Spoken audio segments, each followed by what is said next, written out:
The balance of power has shifted. AlienEarth ends with chaos, clarity, and a new monster in charge.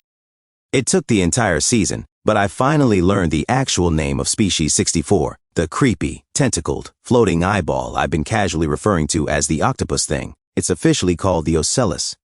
While that might seem like a minor detail in the grand scheme of AlienEarth season finale, it means something to me. And honestly, the finale is packed with moments that radically reshape the show's world and set the stage for a second season that feels all but guaranteed. Let's start with the obvious.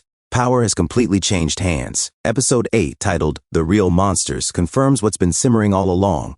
Prodigy has lost control, and the Lost Boys now hold the keys to Neverland. Their rise was made possible by a pair of semi-domesticated xenomorphs who bizarrely see Wendy as their mother. We still don't fully understand why, but the bond is clearly real and powerful. Meanwhile, Kirsch, Morrow, and Boy Cavalier, embodiments of corporate obedience, blind ambition, and unhinged madness, have all been captured. Weyland-Yutani, of course, is poised to intervene, especially with security forces decimated by the Xeno rampage. But for now, the island belongs to the Lost Boys. There's still plenty of chaos. After a failed escape, the Lost Boys, along with Hermit and Morrow, are thrown into confinement. Boy Cavalier remains obsessed with transferring the Ocellus into a human host, even as Prodigy literally crumbles around him. One of the xenomorphs, still under Wendy's mental command, is on the loose, and she seems to have developed full neural access to the facility's systems. How or why she can do this isn't exactly clear, but the show leans hard into the idea that Wendy is now more than human. Wendy also proves herself a surprisingly effective leader, despite lingering distrust among the Lost Boys, especially toward Curly, who's suspected of snitching about the escape attempt. They rally around Wendy. Boy's cruelty and manipulation don't help his case. With everything spiraling, rebellion feels inevitable. Hermit and Morrow break out too, forming a temporary alliance before going their separate ways. Hermit is focused on reaching Wendy and the kids, while Morrow sets off to confront Kirsch, leading to a brutal brawl that leaves both damaged.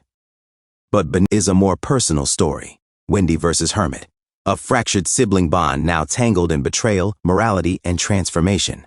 Wendy's resentment over Hermit shooting Nibs isn't just emotional, it's thematic. Her evolution from a naive child to something less human and more synthetic reflects a deeper realization she isn't really Wendy or Marcy or anyone else.